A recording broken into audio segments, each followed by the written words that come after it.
Hey guys, today's video is chapter 11 of Harry Potter and the Sorcerer's Stone.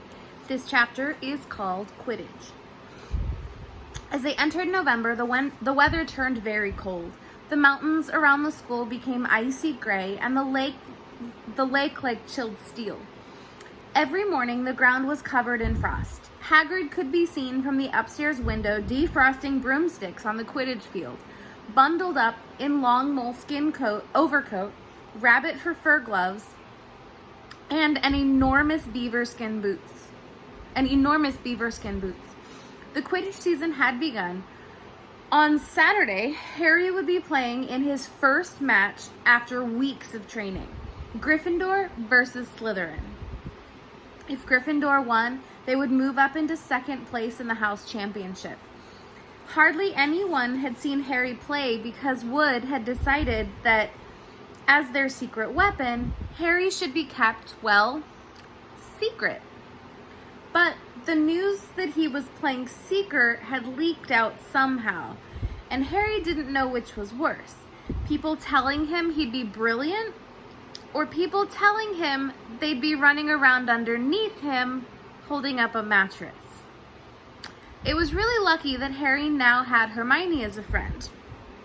He didn't know how he'd have gotten through all his homework without her.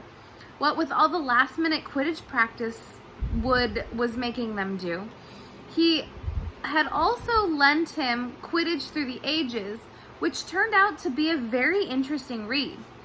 Harry learned that there were 700 ways of committing a Quidditch foul, and that all of them had happened during the World Cup match of 1473, that Seekers were usually the smallest and fastest players, and that most serious Quidditch accidents seemed to happen to them. That although people rarely died playing Quidditch, referees had been known to vanish and turn up months later in the Sahara Desert. Hermione had become a bit more relaxed about breaking rules since Harry and Ron had saved her from the mountain troll, and she was much nicer for it. The day before Harry's first Quidditch match, the three of them were out in the freezing courtyard during break, and she had conjured them a bright blue fire that could be carried around in a jam jar. They were standing with their backs to it, getting warm, when Snape crossed the yard. Harry noticed at once that Snape was limping. Harry, Ron, and Hermione moved closer together to block the fire from view. They were sure it wouldn't be allowed. Unfortunately, something about their guilty faces caught Snape's eye. He limped over. He hadn't seen the fire, but he seemed to be looking for a reason to tell them off anyway. "What have you got there, Potter?" It was Quidditch Through the Ages. Harry showed him. "Library books are not to be taken outside the school," said Snape. "Give it to me. 5 points from Gryffindor." "He just made up that rule," Harry muttered angrily as Snape limped away. "Wonder what's wrong with his leg." "I don't know, but I hope it's really hurting him," said Ron bitterly. Gryffindor Common Room was very noisy that evening. Harry, Ron, and Hermione sat together next to the window. Hermione was checking Harry and Ron's charms homework for them. She would never let them copy. How will you learn? But by asking her to read it through, they got the right answers anyway. Harry felt restless. He wanted Quidditch Through the Ages back, to take his mind off his nerves about tomorrow. Why should he be afraid of Snape? Getting up, he told Ron and Hermione he was going to ask Snape if he could have it back. "Better you than me," they said together. But Harry had an idea that Snape wouldn't refuse if there were other teachers listening. He made his way down to the staff room and knocked. There was no answer. He knocked again. Nothing. Perhaps Snape had left the book in there. It was worth a try. He pushed the door ajar and peered inside, and a horrible scene met his eyes. Snape and Filch were inside alone. Snape was holding his robes above his knee. One of his legs was bloody and mangled. Filch was handing Snape bandages. "Blasted thing," Snape was saying. How are you supposed to keep your eyes on all three heads at once? Harry tried to shut the door quietly, but Potter. Snape's face was twisted with fury as he dropped his robes quickly to hide his leg. Harry gulped. I just wondered if I could have my book back. Get out. Out. Harry left. Before Snape could take any more points from Gryffindor, he sprinted back upstairs. Did you get it? Ron asked Harry as Harry joined them. What's the matter? In a low whisper, Harry told them what he'd seen. You know what that means, he finished breathlessly. He tried to get past the three-headed dog on Halloween. That's where he was going when we saw him. He's after whatever it's guarding. And I'll bet my broomstick he let the troll in to make a diversion. Hermione's eyes were wide. No, he wouldn't, she said. I know he's not very nice, but he wouldn't try and steal something Dumbledore was keeping safe. Honestly, Hermione, you think all teachers are saints or something, snapped Ron. I'm with Harry. I wouldn't put anything past Snape. But what's he after? What's that dog guarding? Harry went to bed with his head buzzing with the same question. Neville was snoring loudly, but Harry couldn't sleep. He tried to empty his mind. He needed to sleep. He had to. He had his first Quidditch match in a few hours. But the expression on Snape's face when Harry had seen his leg wasn't easy to forget. The next morning dawned very bright and cold. The great hall was full of the delicious smell of fried sausages and cheerful chatter of everyone looking forward to a good Quidditch match. You've got to eat some breakfast. I don't want to. Just a bit of toast, wheeled Hermione. I'm not hungry. Harry felt terrible. In an hour's time, he'd be walking onto the field. Harry, you need your strength, said Seamus Finnegan. Seekers are always the ones who get clobbered by the other team. Thanks, Seamus, said Harry, watching Seamus pile ketchup on his sausages. By 11 o'clock, the whole school seemed to be out in the stands around the Quidditch pitch. Many students had binoculars. The seats might be raised high in the air, but it was still difficult to see what was going on sometimes. Ron and Hermione joined Neville, Seamus, and Dean in the West Ham fan up in the top row. As a surprise for Harry, they had painted a large banner on one of the sheets Scabbers had ruined. It said, Potter for President, and Dean, who was good at drawing, had done a large Gryffindor lion underneath. Then Hermione had performed a tricky little charm so that the paint flashed different colors. Meanwhile, in the locker room, Harry and the rest of the team were changing into their scarlet Quidditch robes. Slytherin would be playing in green. Wood cleared his throat for silence. Okay, men, he said. And women, said Chaser Angelina Johnson. And women, Wood agreed. This is it. The big one, said Fred Weasley. The one we've all been waiting for, said George. We know Oliver's speech by heart, Fred told Harry. We were on the team last year. Shut up, you two, said Wood. This is the best team Gryffindor's had in years. We're going to win, I know it. He glared at them all as if to say, or else. Right, it's time. Good luck, all of you. Harry followed Fred and George out of the locker room and, hoping his knees weren't going to give way, walked onto the field to loud cheers. Madame Hooch was referee. She stood in the middle of the field waiting for the two teams. Sorry, guys. Her broom in hand. Now, I want a nice, fair game, all of you, she said, once they were gathered all gathered around her. Harry noticed that she seemed to be speaking particularly to the Slytherin captain, Marcus Flint, a sixth year. Harry thought Flint looked as if he had some troll blood in him. Out of the corner of his eye, he saw a fluttering banner high above, flashing Potter for president over the crowd. His heart skipped. He felt braver. Mount your brooms, please. He clambered onto his Nimbus 2000. Madame Hooch gave a loud blast on her silver whistle. 15 brooms rose high into the air. They were off. And the quaffle is taken immediately by Angelina Johnson of Gryffindor. What an excellent chaser that girl is, and rather attractive too. Jordan. Sorry, Professor. The Weasley twins' friend, Lee Jordan, was doing the commentary for the match, closely watched by Professor McGonagall. And she's really belting along up there. A neat pass to Alicia Spinnet. A good find of Oliver Woods. Last year, only a reserve. Back to Johnson. And no, the Slytherins have taken the quaffle. Slytherin captain Marcus Flint gains the quaffle, and off he goes. Flint flying like an eagle up there. He's got to...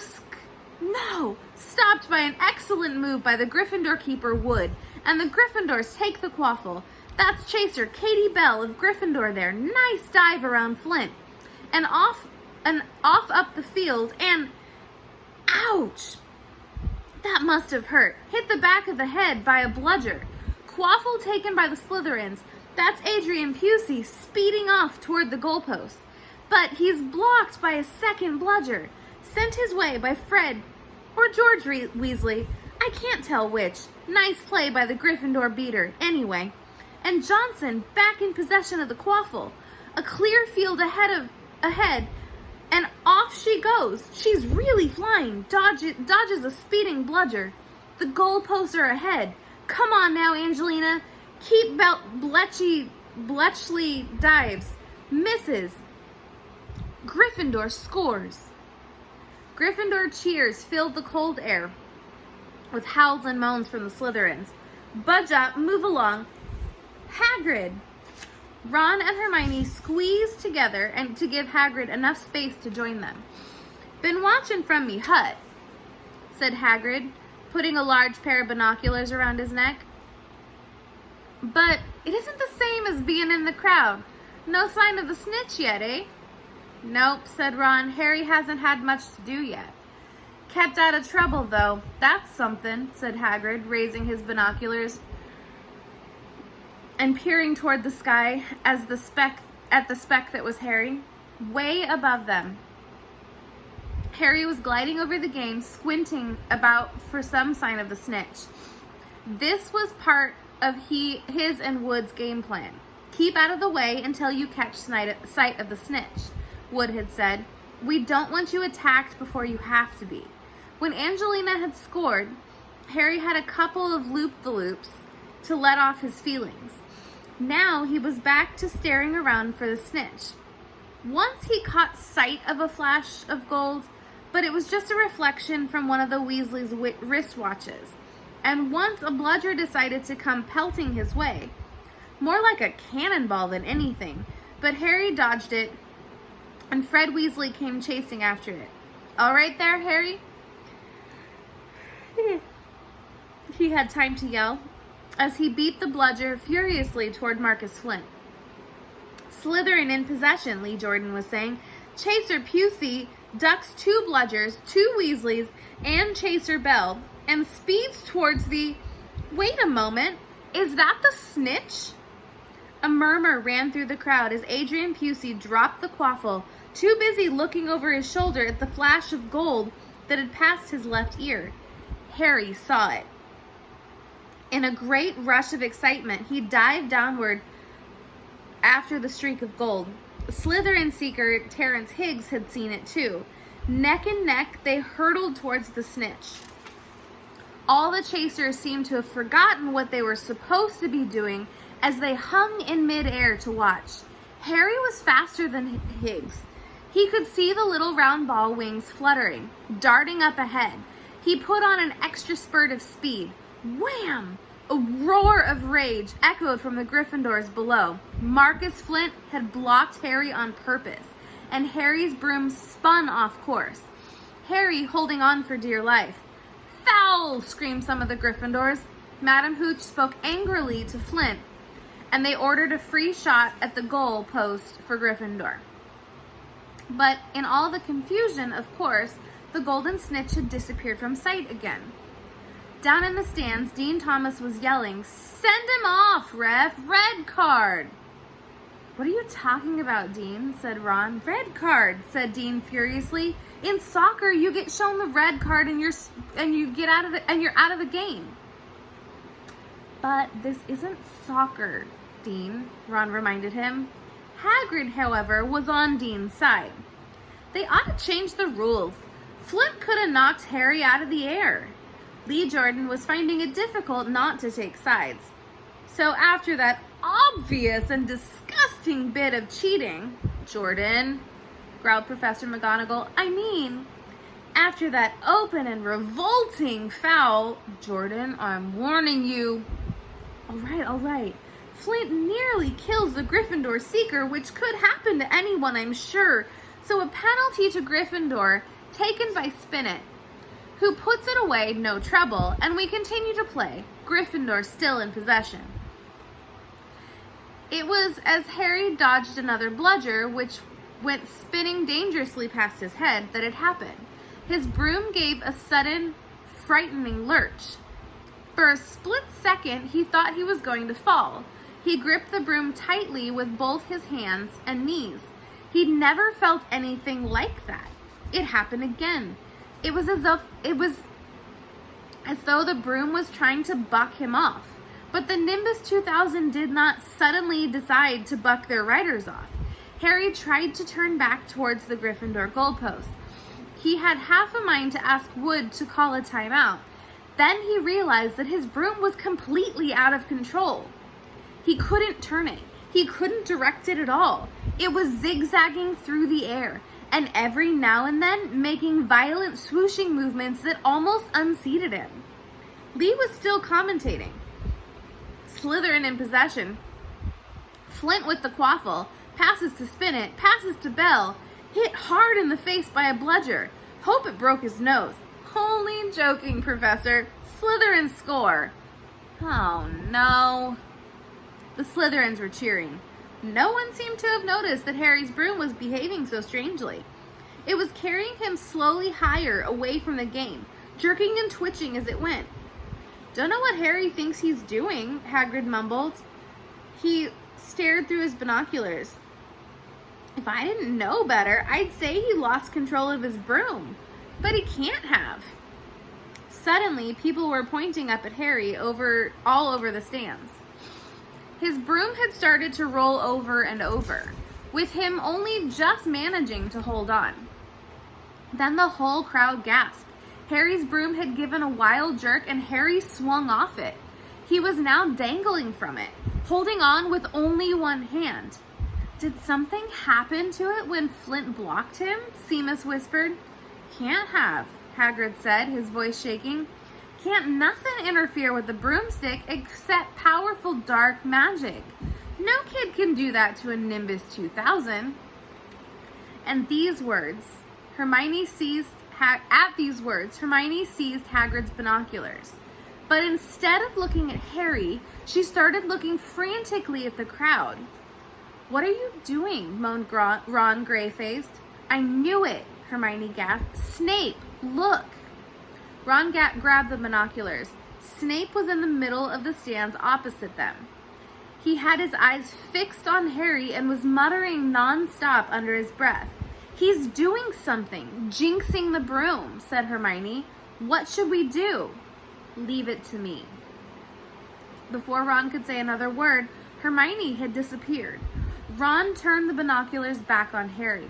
His broom was vibrating so hard, it was impossible for him to hang on much longer. The whole crowd was on its feet, watching, terrified, as the Weasleys flew up to try and pull Harry safely onto one of their brooms, but it was no good. Every time they got near him, the broom would jump higher still. They dropped lower and circled beneath him, obviously hoping to catch him if he fell. Marcus Flint seized the quaffle and scored 5 times without anyone noticing. "Come on, Hermione," Ron muttered desperately. Hermione had fought her way across the stand where Snape stood and was now racing along the row behind him. She didn't even stop to say sorry as she knocked Professor Quirrell head first into the row in front. Reaching Snape, she crouched down, pulled out her wand, and whispered a few well-chosen words. Bright blue flames shot from her wand onto the hem of Snape's robes. It took perhaps 30 seconds for Snape to realize that he was on fire. A sudden yelp told her she had done her job. Scooping the fire off him into a little jar in her pocket, she scrambled back along the row. Snape would never know what had happened to him. It was enough. Up in the air, Harry was suddenly able to clamber back onto his broom. "Neville, you can look," Ron said. Neville had been sobbing into Hagrid's jacket for the last 5 minutes.